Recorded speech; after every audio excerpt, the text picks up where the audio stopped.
अजय का परिवार बहुत गरीब था। वो किसी शहर में किराए के मकान में अपनी बूढ़ी माँ, अपनी पत्नी ममता और 10 साल की बेटी परी के साथ रहता था। ममता ने चावल उबाले और सबने उसमें नमक और पानी डालकर खा लिया। इतने में वहाँ पर अजय का बड़ा भाई विक्रम आया, जो कि बहुत अमीर था। माँ, कल हमने शाही पुलाव की बहुत बड़ी दावत रखी है, आप लोग भी आ जाना। अरे बेटा, अंदर तो आ, पानी नहीं पिएगा। उसकी माँ की बात खत्म ही नहीं हुई थी, इतने में विक्रम वहाँ से चला गया। लेकिन उसकी बेटी परी बहुत खुश हुई। माँ, मैंने आज तक शाही पुलाव देखा तक नहीं है, कल मुझे शाही पुलाव खाने को मिलेगा। नहीं बेटा, वो लोग हमारी बिल्कुल इज्जत नहीं करते, वहाँ जाकर क्या फायदा। ममता, जैसा भी है तो मेरा बड़ा भाई ही, हम जरूर चलेंगे। अजय सही कह रहा है बहू। अगले दिन अजय अपने परिवार को लेकर विक्रम के बंगले पहुंच गया। वहाँ बहुत बड़े बड़े लोग आए हुए थे। तभी विक्रम की बीवी राधिका बोली, ये देखो, अमीरों की पार्टी में गरीब लोग आए हैं, इसीलिए मैंने मना किया था, चलिए वापस चलते हैं। सब लोग वहाँ से जाने लगे। तभी वहाँ पर विक्रम आ गया। जब इतनी ही इज्जत की परवाह थी तो आना ही नहीं चाहिए था। अब आ ही गए हो तो बैठ जाओ चुपचाप, हमारी बेइज्जती करवाओगे क्या सबके सामने? भैया, अगर हमारे यहाँ से चले जाने से आपकी बेइज्जती होती है तो हम नहीं जाएंगे। माँ, ममता, परी, बैठ जाओ। इतने में वहाँ पर विक्रम की बेटी निधि आ गई, जो परी से 2 साल बड़ी थी। वो भी लोगों को खाना परोसने लगी। लेकिन जैसे वो परी के पास आई, उसने उनके परिवार के ऊपर पानी उड़ेल दिया और जोर जोर से हंसने लगी। क्या हुआ? पानी नहीं चाहिए, शाही पुलाव चाहिए क्या? हाँ? ममता ठीक ही कह रही थी, चलो यहाँ से। हाँ विक्रम, जहाँ मेरे बेटे, बहू और पोती की इज्जत ना हो, वहाँ मैं क्या करूँगी। इतना बोलकर वो लोग वहाँ से चले आए और अपने घर में चावल उबाल कर खाने लगे। परी बेटा, तुम चिंता मत करो, बड़ी मुश्किल से मैं तुम्हें पढ़ा रहा हूँ, उसमें अपना मन लगाओ। हाँ परी, आज के बाद किसी से भीख मांगकर शाही पुलाव मत खाना। ठीक है माँ। अजय खाना खाकर काम पर निकल गया और परी स्कूल। अजय जैसे ही अपने कारखाने पहुंचा तो बाहर सिक्योरिटी गार्ड ने उसे भगा दिया। अरे ये कारखाना बंद हो गया भाई, गर्मी की वजह से सारा माल डैमेज हो गया, मालिक को बहुत नुकसान हुआ, इसीलिए वो लंदन चले गए हैं। इसे कहते हैं कंगाली में आटा गीला। अजय दूसरी जगह पर काम ढूंढने लगा, लेकिन गर्मी की वजह से उसे कहीं काम नहीं मिला। वहीं दूसरी तरफ परी के स्कूल में इंटरवल हो गया। वहां उसकी एक अमीर सहेली थी जिसका नाम था माया। उसने जैसे ही अपना टिफिन खोला तो शाही पुलाव की महक से पूरा क्लासरूम महक उठा। माया, तुम्हारी माँ बहुत अच्छा शाही पुलाव बनाती हैं। Thank you sir. टीचर वहां से चले गए। इधर माया और परी दोनों एक साथ बैठकर खाना खाने लगी। तभी माया ने परी के टिफिन की तरफ देखा तो उसमें सिर्फ चावल और काला नमक था। परी, ये लो, शाही पुलाव खाओ, हम दोनों शेयर करके खा लेंगे। नहीं माया, मेरी माँ ने मना किया है। ऐसा क्यों बोल रही हो परी, हम लोग तो बेस्ट फ्रेंड है ना। परी ने दावत वाली सारी घटना माया को बता दी। खैर, छुट्टी के बाद माया अपने घर पहुंची। मम्मी पापा, कहाँ हो आप लोग? तभी वहाँ पर उसकी माँ शीतल आ गई। क्या हुआ माया, तेरे पापा तो जरूरी काम से कहीं बाहर गए हुए, मुझे बताओ क्या बात है। माँ, मेरी बेस्ट फ्रेंड परी है ना, उसके बड़े पापा ने कल उन लोगों को शाही पुलाव दावत पर बुलाया और उनकी खूब बेइज्जती की। माया ने सारी घटना अपनी माँ को बता दी। आजकल जमाना कितना खराब हो गया है बेटा, भाई भाई का ना रहा।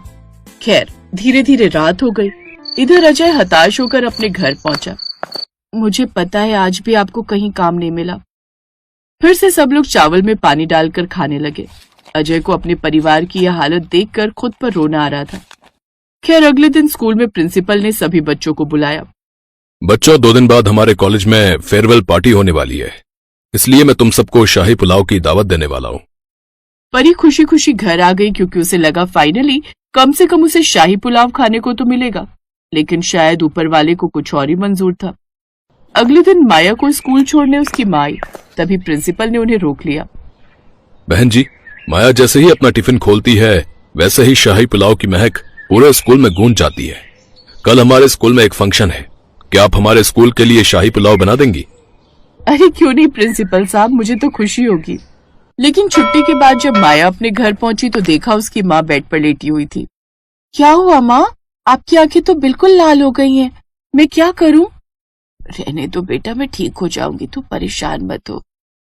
माया भागती हुई परी के घर गई और उसे सारी बात बताई।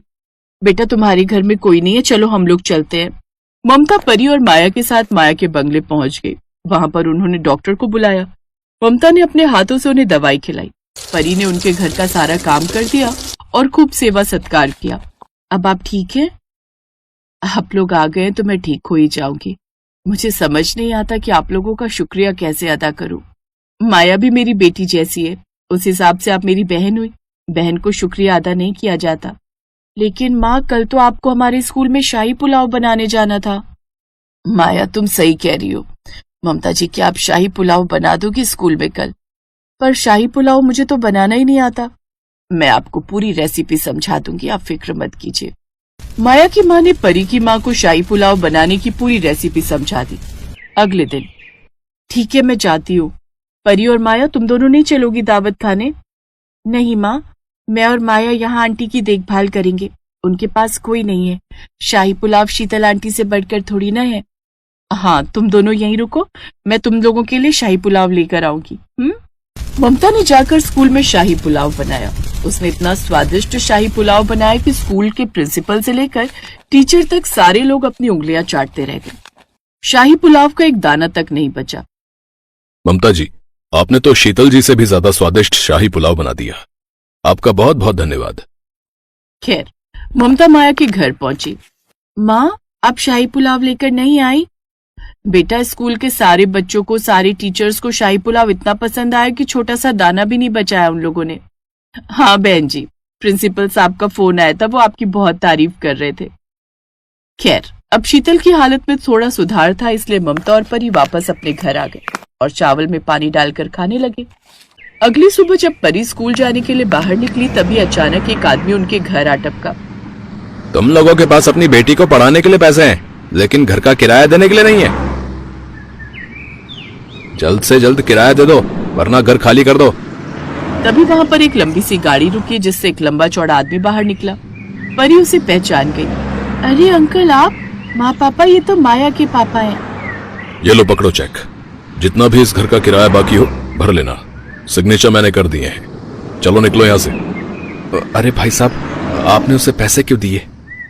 वो आप लोगों के साथ बहुत बदतमीजी से बात कर रहा था, और वैसे भी मैंने कोई एहसान नहीं किया। ममता बहन, मैं आज ही वापस आया तो मुझे पता चला कि आपने और परी ने मेरी पत्नी की 2 दिन रात सेवा की। अगर आप लोग ना होते तो शायद वो आज जिंदा नहीं होती। डॉक्टर साहब ने मुझे बताया। बताइए, मैं आपकी क्या मदद कर सकता हूँ? अरे नहीं नहीं भाई साहब, आपने हमारी इतनी मदद कर दी, वही बहुत है। ठीक है तो अजय जी, आप मेरी एक मदद कर दीजिए। मैंने यहाँ पर एक आइसक्रीम का बहुत बड़ा कारखाना खोला है। मुझे एक मैनेजर की तलाश है। आप जैसा ईमानदार मैनेजर मुझे कहीं नहीं मिलेगा। आपको मैं अच्छी सैलरी दूंगा और उसके साथ ही 30% का शेयर भी रहेगा, जिससे आप हर महीने लाखों कमा लेंगे। तो इस तरह अजय को भी एक अच्छी जगह नौकरी मिल गई। जब उसे पहली पगार मिली, तब वो शाही पुलाव बनाने का सारा सामान लेकर घर पहुंचा।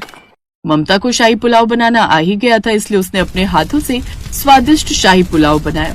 उसने पहली बार परी के सामने शाही पुलाव परोसा, जिसे देखकर परी की आंखें आंसुओं से भर गई। माँ, इतनी मेहनत के बाद फाइनली आज मुझे शाही पुलाव खाने को मिल रहा है। रात का समय था। सब लोग बैठकर शाही पुलाव खाने लगे। तभी उनके घर किसी की दस्तक हुई। ममता ने दरवाजा खोला तो बाहर अजय का बड़ा भाई विक्रम, उसकी बीवी, उसकी बेटी, सब गंदे कपड़ों में थे। माँ, मुझे मेरे घमंड ने बर्बाद कर दिया। गर्मी की वजह से हमारी फैक्ट्री में आग लग गई।